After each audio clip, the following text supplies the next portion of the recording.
I don't really have anything in mind so much to talk about today. Um, what's been on my mind are my guides for some reason this morning. All morning long, my guides have been on my mind. So I thought, well, we could talk about guides if you guys wanted to, but since there's only four of you, I'd say let's cater it to what you guys need. Everyone is jumping on it. I have a question I'm Yes, curious that's where about. we start. Okay, this is I heard from a friend of mine who I did a reading for a ways back, and I did a mediumship reading, and we believe it was her stepdad that came through. Hmm. He was a fisherman, and so a lot of the evidence was related to that. And she's African American, and he's a white guy, so that was another distinction there of bringing him in. And she mentioned to me at that time that her daughter has this little shark toy that she uses in the bathtub or in the shower, and you have to switch it on, and then it goes back and forth and it makes a little noise, but it's Hmm. like swimming like a little shark. Yeah. Well, every time she gets in the shower, she's noticed that she'll be in the shower and the shark toy is sitting on the sink and it'll just go off Hmm. for no good reason. Yeah. And she kept, and this was prior to that reading, and she felt that possibly that was him coming through the toy. Well, Right. this morning she texted me and she said, you know, that shark toy, and she said she was sitting with it to see what it felt like, and she felt like it was her stepfather who passed, but today it went off and it had a different rhythm and tempo, and a different person came to mind. And so her question to me, which I thought was really interesting, was, could there be multiple spirits that come through an object that catches your attention, instead of just being one spirit that utilizes that little tool to get your Hmm. attention? But they show you that they're different, because she said the thing that caught her, because she's a musician too, the rhythm and the tempo was different. So that really struck her right away of being different, and then a different person coming straight into her head. And I That's think real. she could be sensitive too, by the way.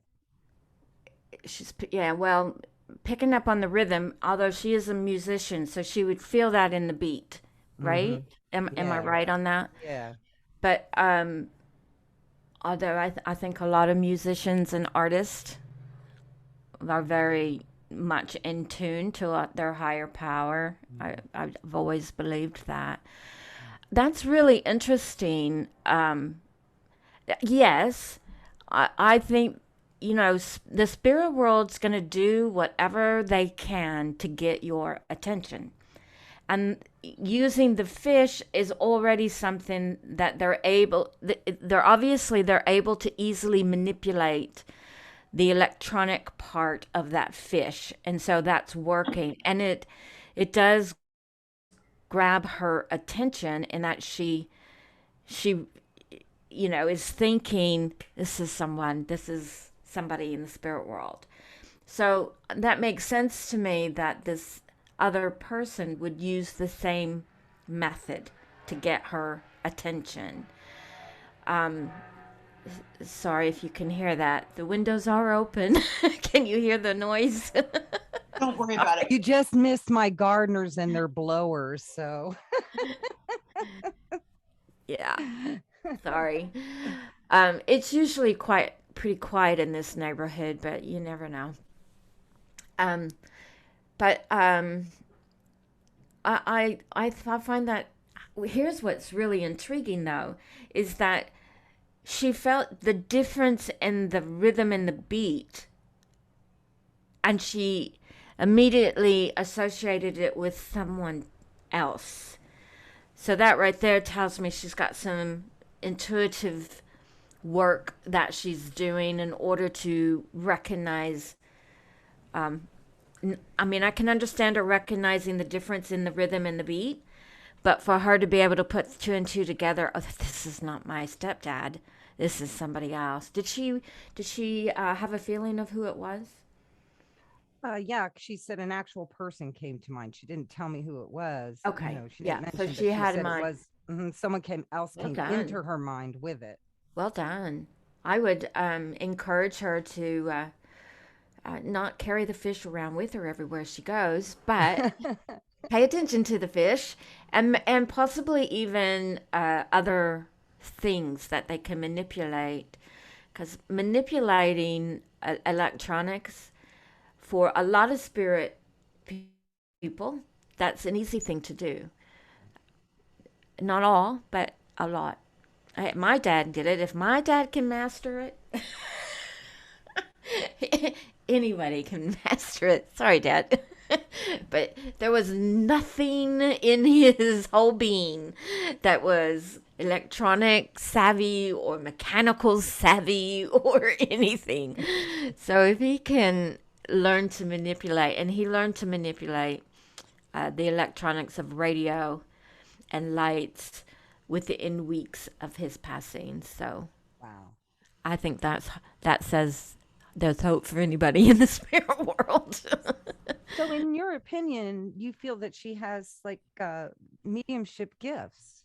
I think she's got her intuitive abilities are heightened. That's what that looks like. It's hard for me to say whether or not she's got mediumistic gifts or not, but we all have intuition, and intuition is what builds the psychic, and psychic builds mediumship. Because she has had, she does feel like her aunt, and these are people that she's really, really close to, and she feels their presence come in, and she talks That's good. about it too. Like, Yeah. and I was going, I think you might Yeah. be, you might have something going on here. Maybe you should explore Yeah, that. that's her intuition. Could be a little psychic coming in there, just awareness opening Right. up. Yeah. Yeah, so she, wouldn't, if she's interested in this sort of thing, wouldn't hurt to explore it to see if she can take it a little further if she wants. Yeah. Absolutely. All right, Yes, I thought Brooke. that was interesting. Oh, yeah, I I have, muted you. I have another question because I've had this happen twice recently. I'm in a couple of different groups, circles and things. And on two occasions, I've had a really difficult time. I'm just as observer. In other words, there's been one of the people in the group has had something for the sitter. And in one case, the sitter was one of us in the group. And in another group, it was somebody who was a guest from the outside. And I've just really had a hard time sometimes with a piece of the message that the reader, that the medium's giving to the sitter, because I felt it's harmful. Oh, And yeah, and I mean with the one where it entailed a sitter from the outside that I knew we'd never see again, um, I couldn't stand it. I mean, I finally, because my sense was there was not that the intention, I mean, the intention was certainly good on the medium's part, but my concern was that the sitter might go away feeling she was, there was something wrong with her, that she was.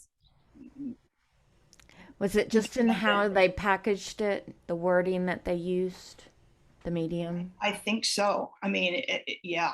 And so I just jumped in, and what I did, as I said, I just want to say, I languaged it to pull the focus off of the guest and say, wait a minute, there's a lot at play here. Everybody's energy is affecting what's going on, and blah blah blah, the stuff we all know. But I was just kind of, Yeah. So but, the purpose of our message is always to uplift. right, It's always to uplift the sitter. and neither one of in both of these cases, that was not at all happening. Yeah. And so I'm wondering my question is, how do we as observers in a situation like this, what's the best way for us to handle it? Because, I mean, I know everybody's intentions are good, and I mean, at least I'll credit that with everybody in my groups. I know that, I believe that to be the case. And I don't first of all, when it's not, the exchange isn't between me and another person, it's not my business in a Yeah. sense, but yet I feel like I'm party to something. And so I'd I really, I would hope that whoever is leading that group would address it afterwards, because it's well, very. we did talk about it afterwards. I mean, it's kind of a leaderless thing. And after Oh, they okay. left, we did talk about it, so, and I think it got worked out, but I'm not, That's good. yeah, I'm I not think that's really what sure. you have to do, is you have to address it right then, and do it in a way of how could we have, you know, how else could we have packaged it? What were you feeling? First find out what information was the medium receiving, because it could be that she interpreted the information coming in the wrong way. Maybe she didn't interpret all of it. It could be that in the interpretation, the words got all jumbled and muttered, and it didn't come out the way perhaps they intended it to come out. And that happens quite a bit, especially as we're learning, because, when we're learning, we just, Mhm. in the beginning, we're taught just blurt it out. Well, we do. That's what we do. We blurt it out. And that's a good thing to do. But there's a time in that development where you have to move beyond just saying exactly what you're getting or what you think you're getting. Because in the beginning, we know through history and research that in the beginning, if you're getting 40% correct, that's good. 50% a little better. We know that. And so it could, I don't know where this person was in her development, but just using that as an example, we're used to just blurting it out. And so at some point in that development, we have to start learning how to package it and really feel into it to get a really good grasp on what is the spirit communicator trying to communicate to me, and how do I package that in a way that I bring upliftment to my sitter without changing the meaning. So, you know, I've never, and I mean, gosh, I can't, I mean, I've given thousands of readings. I can't ever remember a spirit communicator coming and giving me a hateful message. It's never ever happened. Never. So if it comes out and you're feeling that it's hateful, the first thing that I would say as the tutor or the leader of the group is let's explore that a little bit more. And let's just see exactly what it is that you're feeling, because maybe they twisted it in some way. And that happens. That's normal. That would be a good fit for in one of the cases. That would be an excellent fit. And the other, it was clearly not the, Package. it wasn't packaged as from the medium. And my feeling was this was I mean, as from the spirit, my feeling was this was the medium's perception or evaluation of the sitter. I Yeah. mean, like, Yeah. Well, hey, you're I've close. I've I've heard I've heard people just blurt out to the sitter, "Well, your cousin just shot himself in the head and killed himself." Just like that, in that tone. I've heard that. I have heard that.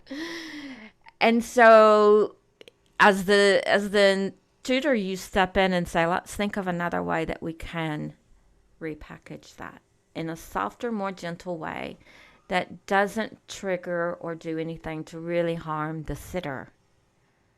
That could really re-traumatize somebody. That's quite a visual. Absolutely.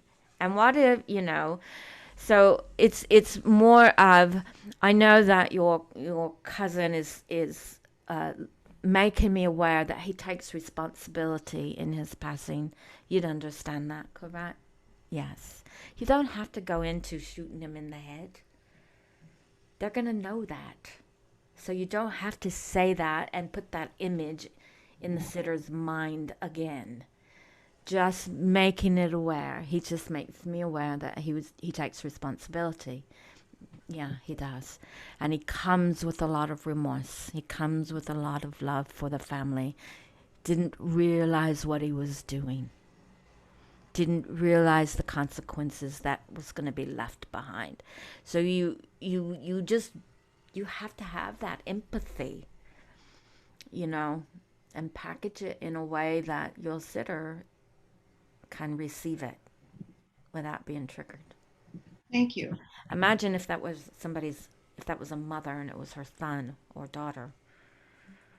Imagine what that would be to hear that my child came from the spirit world to say that.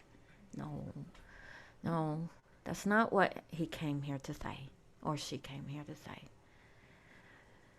Because really behind that is that the spirit communicator may just be letting the medium know, here's the situation. I'm responsible.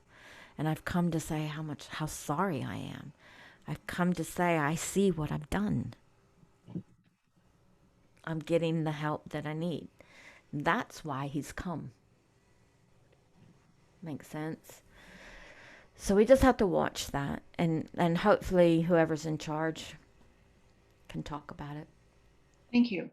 That's really helpful. And we all have done it. Oh, Everybody. Because, we just used to give what we get. yeah. That's what I was told. Blurt it out. Yeah. And we're all learning. So, I mean, We're all that's, learning. I, Yep. I totally understand it. And it's better for that to happen in a practice session than it is in the real world. So learn those kinds of things in your practice sessions. And you will with time. The more you practice, that's why I say practice every opportunity you get. Practice, practice, practice. And the more you practice, the more you start to learn how to package everything in a way that you bring that compassion and empathy to your sitter as well as to your spirit communicator. Because a child in the spirit world will use somebody who's responsible for taking their life. That child doesn't want to come and traumatize their parent. That's not what they want to do. So we as the mediums have to be real careful. And you learn as you go. Thank you. Yeah. Good question.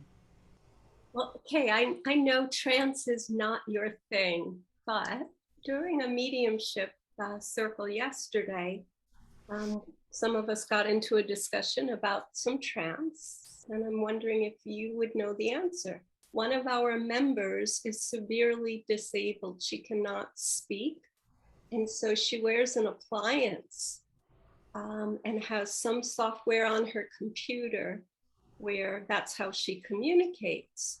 So she asked the question, if she were to learn trance, could she possibly speak? Possibly. Right? That's what I was sharing that view. Yeah, you would concur. Yeah. Isn't that amazing? It's possible because what's happening is the spirit communicator, the trance, the control, whatever you want to call them, is coming in so close that they can manipulate and control that voice box. They can even create a voice box with ectoplasm on the outside and speak in that way as well. Mm-hmm. It's fascinating with multiple personality disorder. Mm-hmm. In that situation, there are people who, their bodies change. Women get two periods a month. They're on 2 menstrual cycles because they have different. Yeah, it affects their total physiology. In other words, depending on how many personalities and who they are. So, and there's some that, I've read these accounts of how their bodies, if they switch while they're with you, it's like their bodies change, the way they talk, the way they appear. Their posture, everything about it just gives me goose flesh. Everything about their being changes. So why not? It's certainly worth her giving it a shot. So I heard you just moments ago talk about practice, practice, practice. And I went through a period where that's what I was doing. And I find now I seem to be doing less and less, not because I'm less interested. I have had a lot of disappointments in my circle. I just feel like different reasons at different times, they no longer really suit me and they just don't feel right. Feel right. So I've withdrawn, and I've had disappointments where I have a scheduled one-on-one, then there's a no-show, or they cancel at the last minute. And I just feel so down on it. So I am still sitting in the power every day. I'm still doing programs and all of that. But I just, I don't know if this is natural. Should I force myself to continue, or just go with the flow that looks like right now, for whatever reason, I'm caught up in something where maybe only meditate, sitting in the power is what I ought to be doing. Well, believe it or not, just sitting in the silence and just allowing that to take place will help you, because your spirit team is coming in and working with your energy and doing things like that. So work is being done behind the scenes. I think it's better for you to pull away from a circle that you don't feel right in than to stay with it, because that might really discourage you. So I would say, keep looking for someone that you practice. Brooke's always looking for somebody to practice with. We worked once and it worked out nicely. Yeah. I can't read it. I'm sorry. I just wrote down, contact Deborah for practice. Yeah. Yeah, there's always somebody. And I will say this, after the first of the year, I'm going to try to start a circle.